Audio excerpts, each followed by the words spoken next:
Cassandra is a healthy young 12-year-old playing basketball and enjoying life when suddenly that all changes. One minute she is running down the court and the next minute she is on life support, not knowing how or why. This is where faith comes in. Tonight's title, Two Lives, One Heart, told by Renee and Cassandra Thrower Smith. How are you doing, Renee and Cassandra? Well, good afternoon, Bill. Hi. Hi, it's so good that you're here with us today. I know that you have a very interesting story that you would like to tell us. So why don't you just pick it up from the beginning and start your story? Okay, Bill. The story begins January 25th, 2012, in our daughter's high school gym at a basketball game. Basically, it was the last period of the basketball game, and she collapsed on the floor in the gym. Suddenly. Okay, that your daughter collapsed on the gym. Was that school here in Colorado? Yes, it was my middle school. I was in middle school at the time, 7th grade. From my point of view, as you know, the person who had the heart attack, because that's what it had happened. That's why I Wait a collapsed. minute. You're a young lady, a child, pretty much, 7th grade, and you Yes, suffered a heart attack? yes. Did you have any warning or any knowledge of heart trouble or anything like that? I do remember around the time of the event happening, I would always wear my coat inside. I do remember that. I was just like always cold, but there had not been any knowledge. My parents and my family didn't have any knowledge about anything like heart related at that point. So you had this heart attack and you collapsed on the floor, and we're Mhm. going to pick it up from that collapse. I had a collapse. I remember I wasn't in the game. I was on the bench and I looked at my coach and I like just passed out. I remember being on the floor, my eyes going, opening and closing, opening and closing. And then I remember my sister, my grandma, they were there as well, and they were like, I remember my sister asking, please wake up, things like that. But I didn't have any, because I was having a heart attack, so I wasn't like aware, You of were anything. semi-conscious, like, Semi, yeah, that's a good way to describe it. Semi-conscious, and my mom, from the perspective of the people that were around me, told me about, it was just so quiet, like the gym was quiet, like no, you could hear a pin drop in the gym. And so, what happened while she was on the floor, the gym staff went and got the AED, which is something that you use for people when they're having heart issues, especially at a gym, any type of student, staff, etc. And that would be used to help that heart basically be stable until you get to the hospital. So the gym staff got the AED and did not have to use it, but he had it handy. The ambulance had been called, and the ambulance came and got her and whisked her away to the emergency room. I believe we ended up going to Rocky Mountain Children's Hospital downtown, to the emergency room. And from my perspective on that, I do remember, the only other thing I remember about that night was being in the ambulance, and like just waking up in the ambulance and being very kind of just like, what's going on, seeing people that I don't know all of a sudden. excuse me. Let me ask you this. Renee, were you there? Yes, I was there. My husband was there. My mother-in-law, my sister-in-law, Cassandra's cousin and sister. We were all at the game. Wow. And all of this happened Just real briefly, if you don't mind, Mother, when you saw this, what was going through your mind? Well, through my mind was, well, maybe she hadn't eaten and she was hungry or dehydrated. That's what I'm thinking. Nothing major. Young people not eating enough, doing homework, just run, run, run. So, nothing serious. She just passed out from exhaustion. Well, when did you become aware, when the ambulance got there, when did both of you all become aware that this was a heart issue? Once we got to the emergency room, particularly when they're suspecting some type of respiratory issue, they do a blood draw. So they do a blood draw and they get a stat reading, and the heart has an enzyme called troponin. So when someone has a heart attack, the levels of that troponin enzyme goes up, and hers was way off the chart. Blood test was done, and they determined that she'd had a heart attack because that troponin level was off the charts. They decided at that point to get her into the ICU. So once they got her into the ICU, she was stable for a little bit, and then her vitals started changing, going down, dropping, all of a sudden. So the doctor said to us, we've got to get her on life support now. Her life is in danger. Wow. Yes, we were in shock too. Trust me, Bill, shock. Because she just was playing basketball. She fell on the ground, and now we're having to put our daughter on life support in a matter of 2 hours. My husband and I gave permission. She was put on life support immediately, and that stabilized her. Life support within 2 hours. Like hooked up life support. Yes. Wow. Yeah, that's exactly what we were saying, Bill. Wow. It was unbelievable. It was just totally a healthy 12-year-old from a basketball game to life support. That sounds very frightening, Renee. Extremely frightening. Your baby on life support. Right. And you really, at this time, don't know everything of what's going on. Exactly. Okay, well, let's pick it on up from there then. So she was on life support, and, I can tell you for myself, I actually became speechless. The doctor was talking to me, and I couldn't even get words out of my mouth. I was in shock. My husband had to be held up by a couple of his nephews because he was falling down to his knees. I mean, we really couldn't believe what was going on. So she was on that life support. Let's see, late January until literally about the middle of March. What? Yes, Bill. She was on the life support. God was all up in this story. Let me tell you, Bill. We know God was up in there, but wait, I just got to back up. Let me kind of push. My eye got something in it. You mean your baby was on life support from January till March? Yes, Bill. Around the 13th or 14th to be exact. So from January 25th till March 13th or 14th, she was on life support. At this time, were they aware of what the problem was? What happened, Bill? They ran a series of tests initially, and we had wonderful doctors. So this doctor's name was Dr. Max Mitchell. He is a cardiothoracic surgeon at Children's Hospital. So he operates on the heart and the lungs. Very humble, God-fearing doctor that we had. So he did what you call exploratory heart surgery first. And that was to go in there and find out what is the problem. And that involved putting some dye in her body to check the channels in her heart. And yes, he did discover the issue.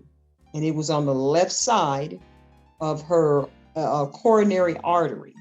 So basically, he said, there was a blockage there. And that blockage interrupted the heart flow, and that's what caused the heart attack. So she had the exploratory surgery. That was successful. Shortly after she had the exploratory surgery, it was a few days later, one of her lungs collapsed, Bill. Okay, you're going too fast. I mean, wait a minute. So we turn around, we have the heart attack, exploratory surgery. She's just getting Right, off the life support.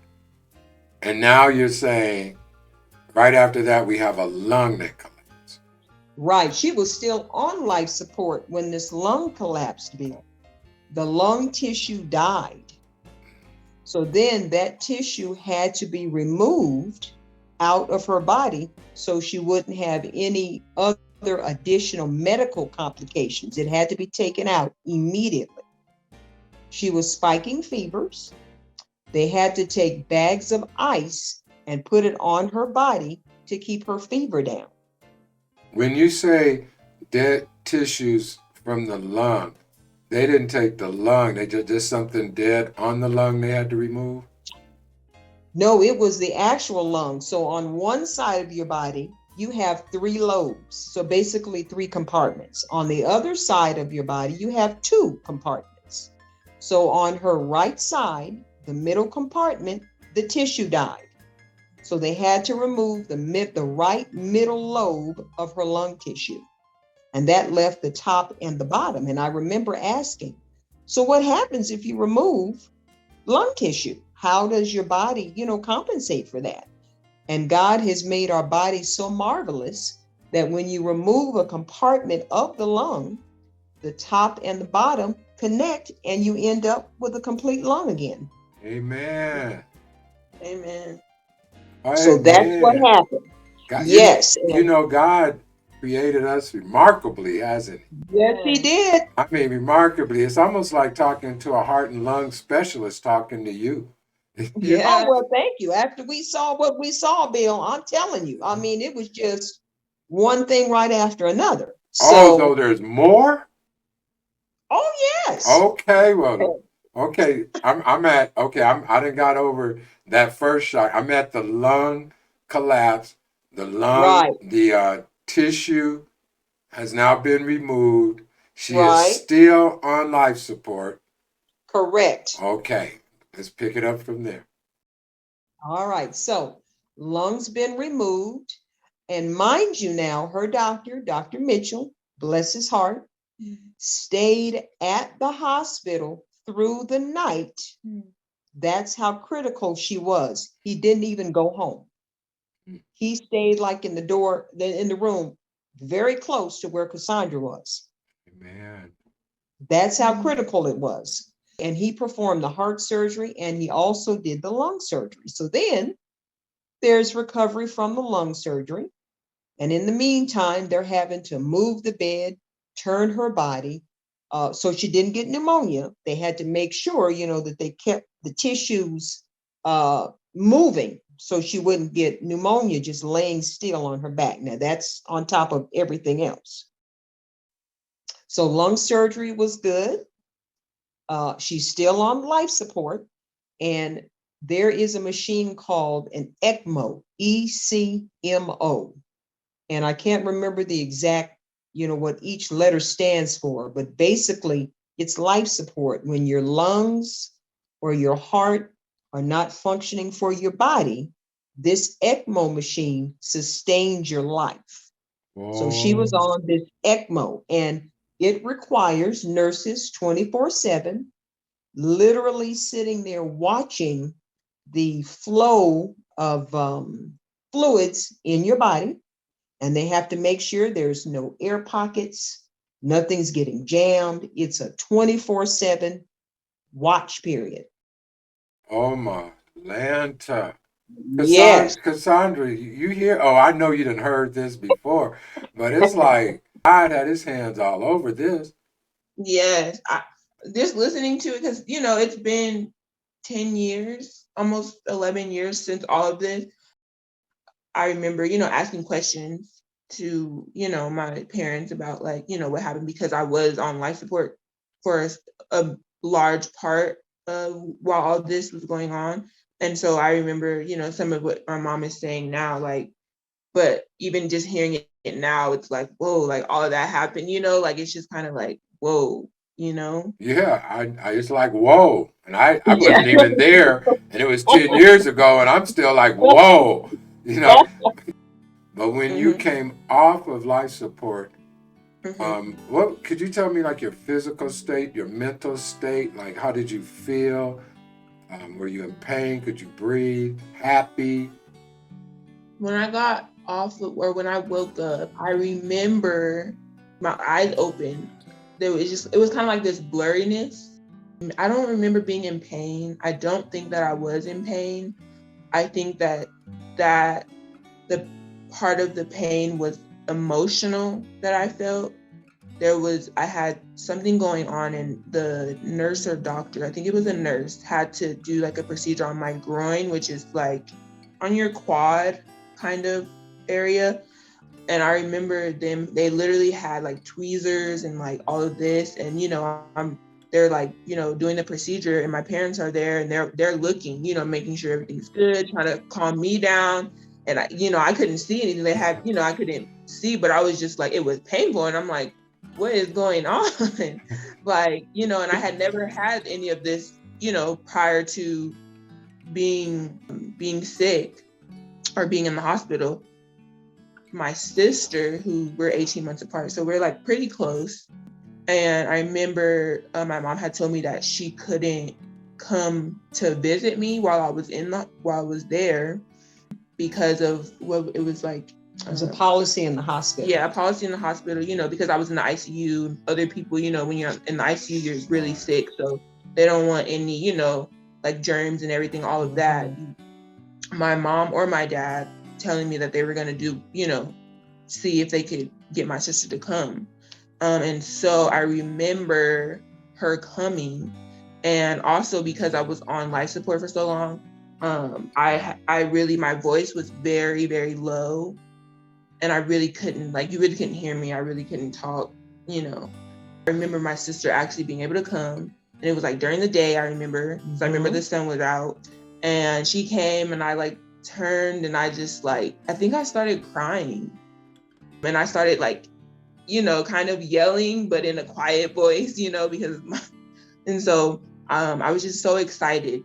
I realized that, that I had a life outside of being in the hospital, I had family, and I had, other people around me that, You have exactly. people around you that love you. And when Yes. you woke up, did you did you have any sense of time? Was it like you just woke up and it was yesterday, or when you woke up and they told you how much time went by?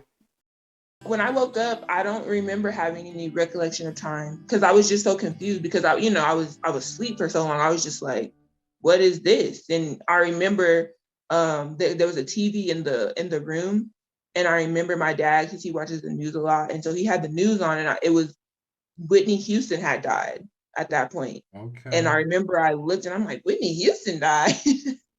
And Wow. I'm like, and so I think I asked my dad, because he was in the room with me. I think I was like, Whitney Houston died? Like, what's happening? Like, what's going on in the world? Like, what?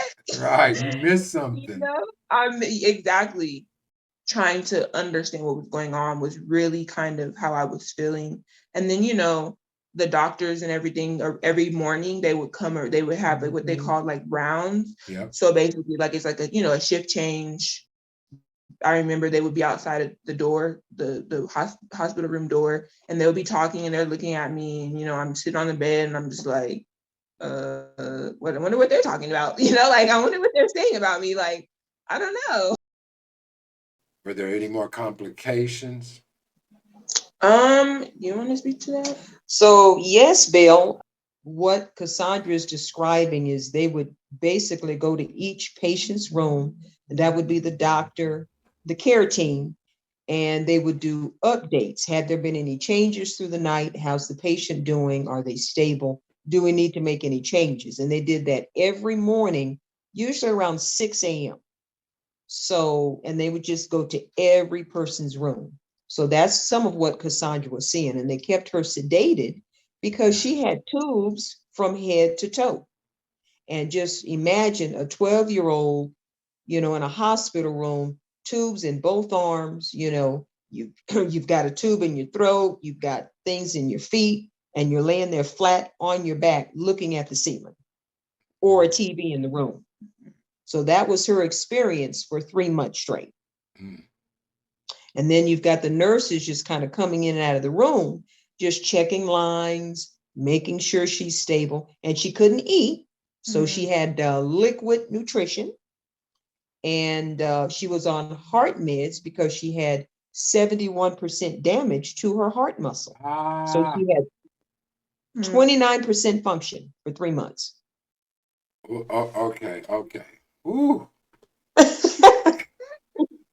I thought it was just, okay.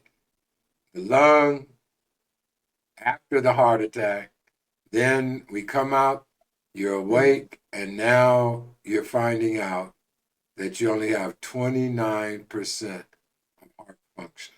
That is correct. Now, she had a heart MRI done, and I sat in the room with her, to keep her comforted while she was having the procedure done. And they basically put dye in her body so they could test the function of her heart. So after that MRI was done, the doc met with us and said she has 29% function. And at that point, it was determined that she needed a heart transplant. Oh my Atlanta. Go ahead. I don't. And so Dr. Mitchell took my husband and I, and at that time, my sister is a retired nurse, but she was an active RN at the time. She worked at the VA. Okay. So she was up there with us explaining and breaking medical terms down so we could understand, those long medical terms. And basically, Dr. Mitchell, who was her main surgeon, took us into a conference room and he did his drawings on a board and said, this is what's taking place. And he said that if she doesn't have the transplant, she will be a cardiac cripple. No quality of life, no energy, no nothing, because her heart was only functioning at 29%. So at 29%, the doctors are saying, and I guess this is a rule of thumb for everyone and anyone listening, when you're at 29%, you can't hardly go to the bathroom. You can't get up and walk 1 foot without being losing your breath. That's 29%. And she literally was turning purple. Literally. She was losing color in her face, very weak, because she wasn't moving. And typically when you're in a hospital for a long period of time not moving, a process called atrophy takes place. And basically the brain tells the body, okay, you're not moving, so it's time to start shutting things down because you're not exercising, nothing's moving. So it has to go into like reserve mode, especially when it's your heart muscle, your main pump. Listening to you, I can tell, Renee, you was in everything them doctors was doing with your baby. You best believe I was. You know everything, you know the names, and every step of the way. It's like talking to the doctor. Okay, here's what happened next. And here's what's going on now. Yeah. Wow. As you can imagine, being a parent, you feel totally helpless. There's absolutely nothing you can do. You're looking at your child, tubes from head to toe. You can't just pick them up and walk out of the hospital room. You got these nurses watching them 24/7, and there's nothing you can do. So you've got to know everything that's going on. I hear you, Renee. So we're at 29%. Yes, and then they tell you she's gonna need a new heart. Yes, and my husband and I looked at each other and said, how do we tell her this? what do we say? You know, you collapsed, you're doing just fine, and you go from that to now you need a heart. How do you explain that to your 12-year-old child? Yes, that's what we were doing, Bill, shaking our head, speechless. I'm sorry, I just got a little speechless there. I mean, it's like all I can do is ask the question. So what did you do?